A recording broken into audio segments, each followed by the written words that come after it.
पे 7 बात क्लियर करूंगा और कोशिश करूंगा 14 सेकंड में खत्म।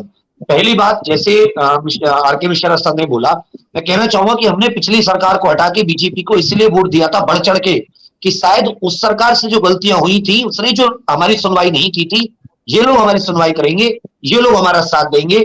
और जो भर्तियों में पहले भ्रष्टाचार चलता था दबा के, जो उसमें पहले एक निष्पक्षता नहीं होती थी, वो शायद खत्म होगी। अब देखिए 2017 में पहली बार योगी जी मुख्यमंत्री बनते, यही कंपनी यही परीक्षा 2017 में जुलाई 2017 में लीक कराती है।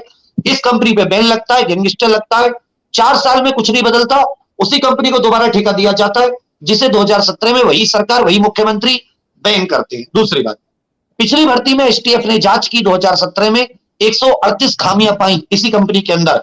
इस बार जब ठेके दिए गए कंपनी को एग्जाम कराने के, तो उन 138 में से खामियां ठीक क्यों नहीं की गई? इसका मतलब कहीं ना कहीं सरकार, बोर्ड, कंपनी तीनों शामिल हैं इस घोटाले को करने में। तीसरी बात सर, भ्रष्टाचारी का रिजल्ट आया। सोचिए, हमने ये बात दिसंबर में उठा चुके हैं, रिजल्ट अप्रैल में आया है। हमारी बात बोर्ड ने दिसंबर से क्यों नहीं सुनी? क्यों उस भ्रष्टाचारी का रिजल्ट दिया और उस भ्रष्टाचारी को कब पकड़ा? जब वो अपने दस्तावेज वेरीफाई करवाने आया, डॉक्यूमेंट वेरीफाई करवाने आया। और मजाक की बात तो देखिए, सरकारी मजाक कैसे होता है कि डीबीपीएसटी भी बहुत सारे लोगों की हो चुकी है, वो चोरी से रनिंग भी कर रहे हैं। परसों कानपुर में 2 लोगों को एसटीएफ ने पकड़ा है जो चोरी से रनिंग कर चुके हैं। मतलब मैं अभ्यर्थी और मेरी जगह तो दूसरा रनिंग करने आ रहा है। तो सोचो आपका सिस्टम कितना दयनीय हालत में कि आप चोरी से आपने पेपर करा दिया, चोरी से आपने रिजल्ट करा दिया, चोरी से आपने डीबीपीएसटी करा दी, रनिंग भी कोई और करा रहा है और आप उसे बाद में पकड़ रहे हैं।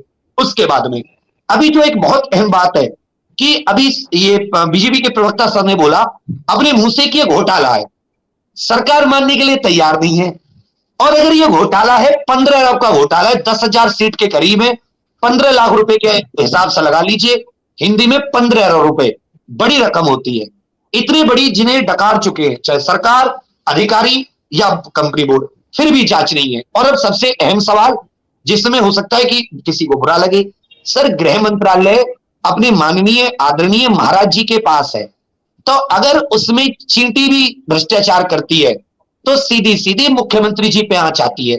लेकिन यहां तो सब ऐसे बैठे जैसे कोई मतलब कुछ हुआ ही ना हो। बच्चे वहां पर 21 अप्रैल से 48 भूख बैठे, 4 दिन हम भूखे बैठाए, गिरफ्तार भी हुए, कोई सुनने के तैयार नहीं। और सुनिए सबसे बात, जो गृह विभाग का सचिव है, जैसे आपने अधिकारियों की मनमर्जी की बात की ना, सर परसों 20 मई को पूरी फाइल लेके मैं लोक भवन गया, गेट नंबर 6 से पास बनता है, सुबह 9 बजे से दोपहर के 3 बजे तक बैठा रहा। 9 बजे मैंने नंबर लगवाया है, 100 बार मैंने कॉल की होगी, हाथ जोड़े होंगे, एक बार अवनीश अवस्थी सर से मिलवा दीजिए क्योंकि वो गृह सचिव है। कम से कम वो होम डिपार्टमेंट से, पुलिस ने एसआईटी बना रखी है, उसको एक आदेश दे दे कि भाई आप संपूर्ण जांच करो। लेकिन बात वही है ना, चोरी मैंने की है और मुझे अब दिख गया, दूसरा कह रहा है कि तूने चोरी की है, तो जाहिर सी बात मैं क्यों मिलूंगा? नहीं मिले। तो ये बहुत ही अकर्मण्यता की स्थिति है, बहुत ही ज्यादा। अब मैं तो मिश्रा सर से कहूंगा कि इसे अपने अधिकारियों तक ऊपर ले जाकर नेताओं तक बताएं, इसमें बहुत मोटी मछलियां शामिल है और इसका पर्दाफाश करें, इसके कुछ स्तरीय जांच करें।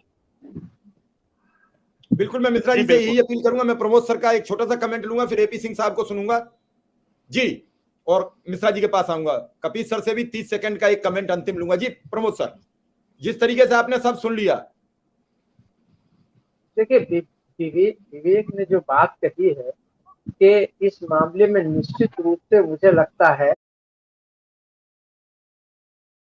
और कपीश जी ने भी ये भी बहुत बेबाकी से डिबेट पर मेरे साथ कई बार रहे, बेबाकी से ये बात कहते रहते हैं, ये कि निश्चित बोर्ड का जो सवालिया निशान लगा हुआ है, ये जो सरकार के सामने मुझे लगता है कि जो दिक्कत आ रही है कि आखिर इस डिफॉल्टर कंपनी को, ब्लैक लिस्टेड कंपनी को किस ढंग से ये दोबारा दिया गया, जबकि वो ब्लैक लिस्टेड थी।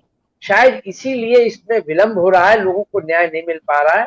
कहीं ना कहीं बोर्ड में चहेते लोग, कहीं ना कहीं हमारे आपके किसी के भी हो सकते होंगे, उनको बचाने का ये उपक्रम हो रहा है। हमारी मिश्रा जी से अनुरोध है तो वहां तक रखें और ये कोशिश करें कि इस कार्रवाई होनी चाहिए। बोर्ड के खिलाफ होगी तो ये अपने आप सारी चीजें आ जाएंगी और इस परीक्षा को पूरी तरीके से निरस्त करके दोबारा कराई जानी चाहिए, ताकि जिसमें जो पैसे ले लिए गए हैं और जो योग्य व्यक्ति, आप देखिए कि 160 में 160 अंक मिलने, अगर वो इतना विद्वान है तो वो आईपीएस पे बैठेगा, आईएएस पे बैठेगा, सब इंस्पेक्टर में क्यों बैठेगा अगर वो इतना योग्य है? कहीं ना कहीं भ्रष्टाचार की भूत तो सीधी सीधी दिखाई दे रही है।